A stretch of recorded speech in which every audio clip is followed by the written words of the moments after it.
Can I beat the Witcher 3 only with Yrden sign? I will only use the Yrden sign to deal damage on the highest difficulty. No sword fighting. Zero decoctions. Using Yrden as much as possible and everything else as little as possible. Can I defeat every boss with just Yrden? Is Yrden in the right build the strongest of the signs? Let's find out. I wake up in White Orchard and can immediately skip the fight with the ghouls. Same thing with the fist fight in front of the inn. I don't have to fight, I can run away, so I do. So I'm running to accept the order for the griffin, and then ask the herbalist about bait for him. I'm looking for buckthorn, and then I'm looking for a hunter who will take me to the griffin's lair with the help of my Witcher senses. This is also where I'll find my first place of power, one of the most important elements of this challenge. These places of power, which grant additional skill points, are essential to attempting to complete this run. I add 1 point in Yrden, but it doesn't give me anything yet. Yrden doesn't deal any damage at the initial stage. I collect another place of power from under the shrine. Most of these places of power can be collected without a fight. Just approach from the right side or lure enemies away and quickly run to the place of power. I'm collecting the 3rd place of power. 4th. I quietly sneak in for the 5th. Then 6th, which is enough for me for now. I'm going with Vesemir to hunt a griffin. He'll actually fight it, and I'll watch, as I can't deal any damage with Yrden yet. So I watch the old man fight for a few minutes, dodging as the griffin focuses its attention on me. After the fight, I reach level 2 and unlock the alternate Yrden sign, which finally gives me the ability to deal damage. Now I can easily win the fight in the tavern and actually help Vesemir. Yrden hits hard enough to end the fight in half a minute. I meet Yennefer and go to an audience at the palace in Vizima. In the inn in Velen I can do without fighting, so I do so. I'm looking for an agent. I'm fighting dogs. After exploring his hut, to threads open up before me, the witches of the swamp and the Bloody Baron. I am the first to choose the Bloody Baron storyline, and after talking to him, I search his house and go to the Pellar for help. In the meantime, he tells us the story of Ciri, and while playing as her, we cannot use signs, we can only fight with a sword. I went to help the Pellar find his goat, and that's where the little problems with the fight started. Casting the Yrden sign takes a while, and if someone attacks you at that moment, it interrupts the animation of casting the sign, which in reality means that with opponents who attack often, the fight becomes very annoying because it is difficult to cast Yrden. The situation is completely different when we have one slow opponent, then the fight goes smoothly. I bring the goat, add another skill point to the alternate Yrden, which makes him hit even harder, and go to the Baron to fight him. I couldn't use signs in this fight, so I had to win against him the traditional way, with my fists. Then I found a way to do it. Just position yourself so that the Baron enters the flames, then you can defeat him without a fight. It was time to face the first boss, the Botchling. I wanted to fight him first, thinking I dealt enough damage against Yrden, but I dealt him practically no damage. Plus, I knew he'd start healing at a certain point, so a long fight was out of the question. So I loaded my last save and chose to bury Botchling. No matter which path I chose, I would still have to use another sign, Igni or Axii. The fight came down to throwing Yrden and dodging. Yrden works great against the wraiths. And what do you think? Was Botchling the only boss I dealt virtually no damage to? I won't reveal that just yet, but watch this video until the end. It's worth it. After performing the ritual, Botchling helps me gather information about the Baron's family. I leave the Baron thread and decide to focus on the witches and Kira.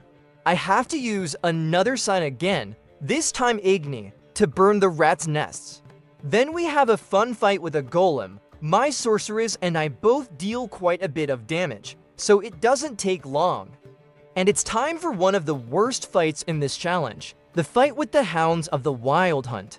There are several reasons why this fight is difficult. It takes place in a confined area. There are several enemies who constantly attack and prevent Yrden from being cast, and often the one with low health would move away, causing Yrden to start focusing on another target, prolonging the fight. So I died here a few times. I decided to strengthen my character a bit, so I went back to the Baron storyline, searched Ciri's room, talked to the girl, and went to Oxenford to look for the Baron's daughter. I went to kill the Noon Wraith and get a crazy amount of gold. Yeah, it was worth it. I also had enough damage and patience to defeat the Wyvern at a single place of power. For now, it's much easier to fight a single opponent, but don't worry, this is just the beginning. You'll see what Yrden can do later. I collected the place of power and added the third and final point to the alternate Yrden sign, a magic trap, which increased the damage a bit again. Instead of going back to Velen and the Baron immediately, I decided to start Triss's story and started looking for her in Novigrad. I defeated the bandits who told me where the King of Beggars was. I leveled up, unlocking another skill slot. I chose Griffin School Techniques, which gave me an additional 5% sign intensity for each piece of medium armor. At this point, I had 51% of the intensity of the signs, but it wasn't over yet. By the way, I also checked what percentage the Griffin School Techniques perk actually adds, and it confirmed what I thought. It adds 20% for gloves, armor, shoes, and pants. It doesn't count the bonus for swords. I found Triss and helped her fight the witch hunters in the warehouses. The fight was quite pleasant. It is much easier at this stage of the challenge to fight several opponents when someone helps us. Next, a sleeping quest in the haunted house that will lead us to Rosemary and Time, where we have to let Zoltan fight alone because we can't use signs in this fight. Zoltan sends us to Dandelion's lovers to ask about him, which we do. With a heavy heart, we let Rosa defeat us. We meet Molly, and now it's time for another power-up for our character. We collect places of power. 1, 2, and 3. I added points in Yrden intensity, changed some perks, and I already had 68% and 235 shock damage. I also went to collect blue mutagens to make one big one. It's best to drop them from Indragus. I made a large blue mutagen, and thanks to that, I already had 80% sign intensity and 250 shock damage. 2 more places of power and I can go back to Kira to try fighting the monsters of the Wild Hunt again. This time I defeat them without any problems and we go to fight Nithril. Kira hits him pretty hard and my damage is fine, so we deal with him without any problems. I helped her get a magic lamp and collected another place of power. I also helped her with the mission in the Haunted Tower. You can complete it without fighting by allowing the Wraith to kill her former lover and then, during a conversation with Kira, choosing to send her to Kaer Morhen. I did this so she could later help us defend the fortress. I then went to the swamp and, after talking to the children, went looking for Johnny. Meanwhile, I leveled up and acquired Yrden's final skill, Supercharged Glyphs, which gave me another way to deal damage. I helped Johnny regain his voice and, after talking to the witches, went to the heart of the tree that was the witch's mother to destroy it. Before entering the cave, I had to fight a werewolf. I was a little afraid of this fight because the werewolf heals itself, and if the healing was too strong, I wouldn't be able to defeat it. But I placed Yrden in his path a few times and defeated him without any problems. Inside, I decided to fight the enemy, mainly because I wanted to grab some blue mutagens and didn't want to use any other signs. It turned out Yrden bypasses the shield, so I simply placed him under the tree's heart, and in a moment, he lost all his health. I left the cave and told the village headman that I had completed the task, and he brought me his ear, which I gave to the swamp witches, and that was the end of that storyline. I added another skill point to Supercharged Glyphs and had enough blue mutagens to make another big one. After that, my sign intensity increased to 99%. I decided to help the Baron rescue Anna and test my combat damage. It was quite significant, so after the battle in the swamps, I added another skill point to Supercharged Glyphs and headed to Novigrad. You already know my playstyle. so we'll speed up the story a bit to avoid boring you. In the bats, I was walking among the fighters and throwing Yrden at their feet and almost died doing it. Fighting Yrden alone at this stage is quite okay, but it was tiring when fighting larger groups of enemies. For example, in the arena when I was looking for Horson Jr., where I died once. With single opponents, the fight can be as easy as this one if we position ourselves well and use both versions of Yrden. At one point I had a problem. I had to break down the door to get into the building, and there was no other entrance, so I had to use art or the sword. I decided to use the sword. Triss and I raided the witch hunters' headquarters to capture their leader. I developed a method for fighting a single enemy where I cast both versions of Yrden. This bolt constantly stunned the enemy and inflicted orb damage. Additionally, he was in the second version of Yrden, which also drained his health points with each passing second. Triss and I helped Albert escape from the witch hunters. There is one fistfight in this mission, but luckily this time we could use signs, so I quickly caught them with Yrden. I finally found Junior. I managed to find a way through the walls. Fighting his bodyguards was easier outside, but you have to remember to take care of the shooters first, because they are very annoying. I wasn't supposed to use the sword unless it was necessary, but I couldn't resist and I killed Junior. He's too much of a bastard. Then, in a side quest, I helped Triss escape the wizards because I prefer her to Yennefer. I performed in the play and finally found Dandelion, after which I could go to Skellige. After the shipwreck, I went to retrieve my 1,000 crowns from the ship's captain and went to help Yennefer get the mask.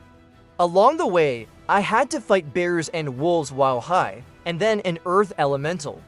With both versions of Yrden, fighting a single strong opponent, plus a sorcerer at your side, is super easy.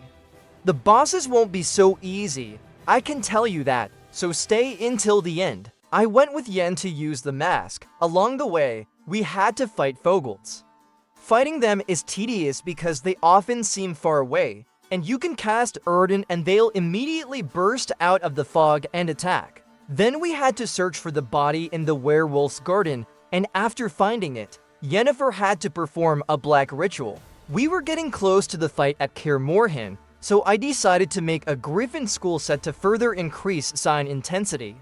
To do this, I went searching for all the elements and then to the blacksmith in Velen, where I crafted them. This gave me 143% sign intensity and 320 shock damage, a big boost from the last changes.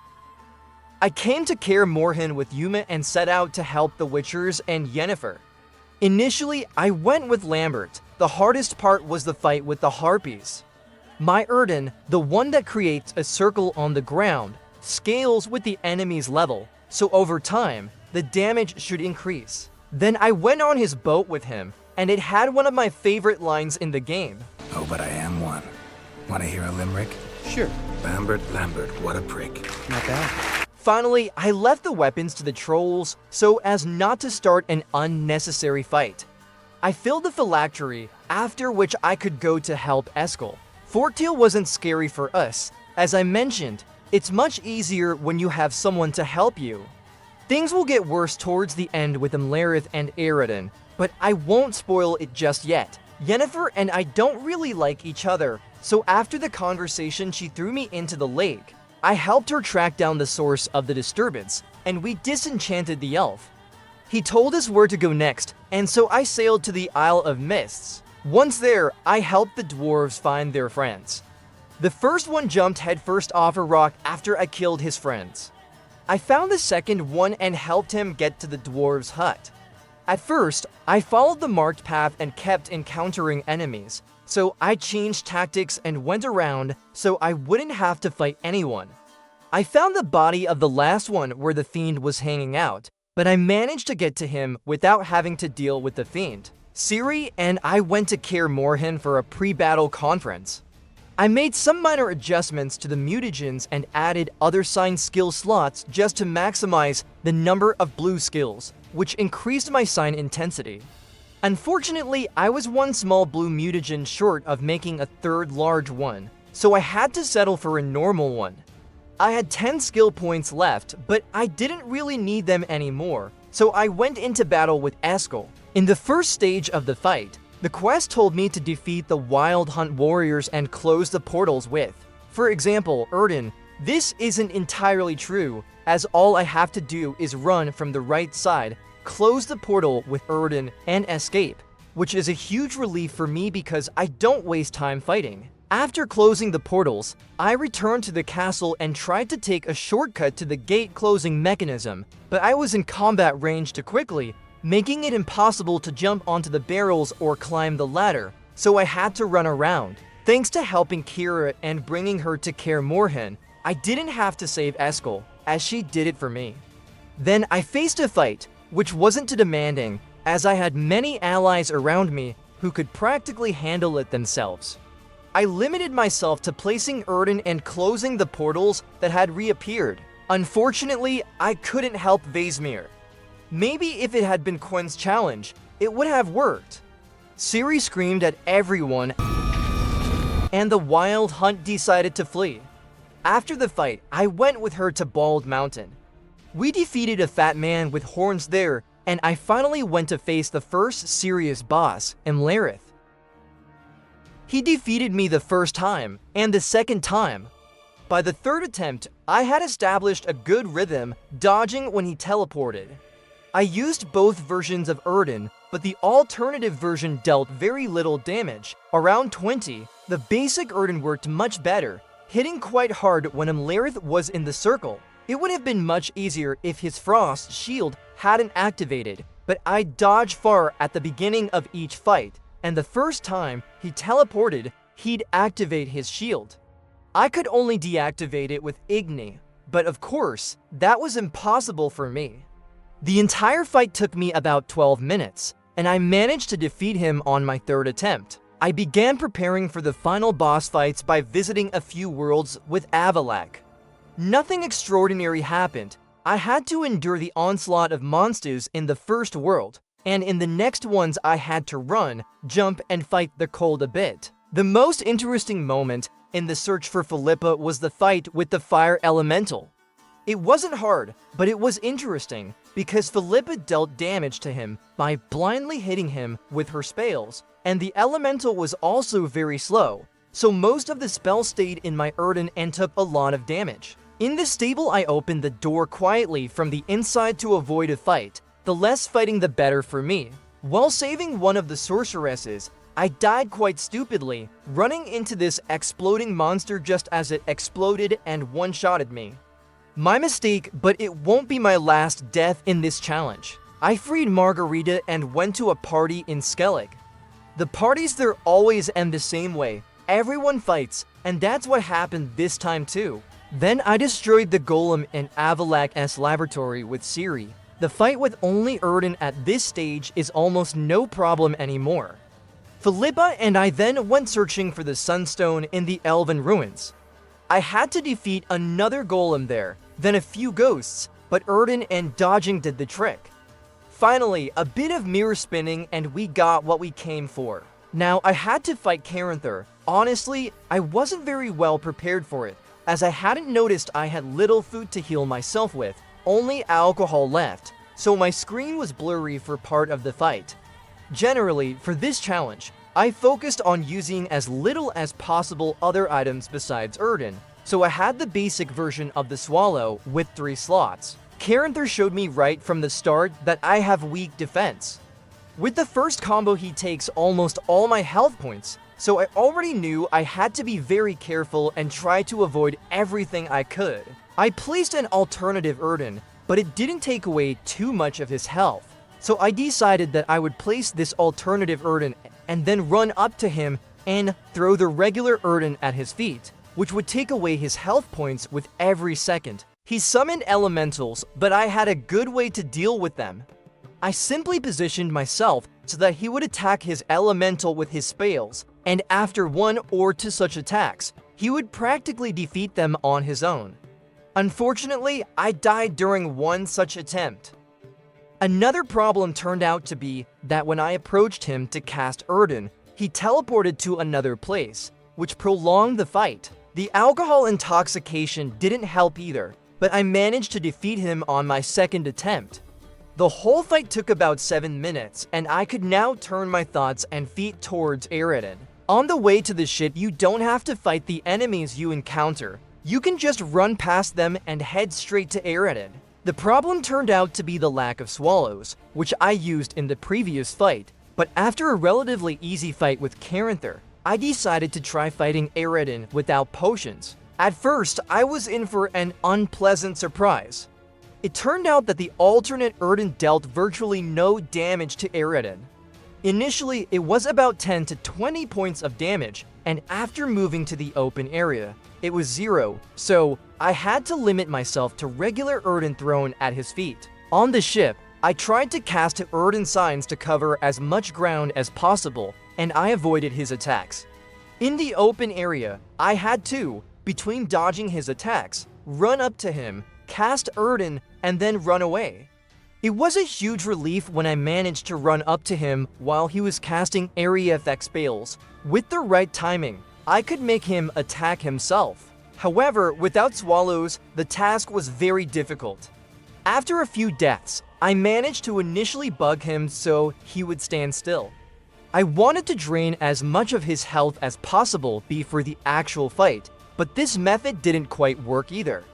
After 5 attempts, I decided to load a save game before boarding the ship and meditate to replenish my potions. This was a good idea because after that, I managed to defeat him on my first attempt and on my 6th attempt overall. The fight lasted about 36 minutes, and that was the end of my challenge. I managed to deal damage in combat solely with Yrden and thus win against all the important bosses in the game. In my opinion, the Yrden build is quite strong and fun to play. Finally, I'll show the build I ended the game with, all blue skills to maximize sign intensity. I ended up with 192% sign intensity and spent less than 20 hours playing. Thanks for watching. Subscribe to my channel for more Witcher videos.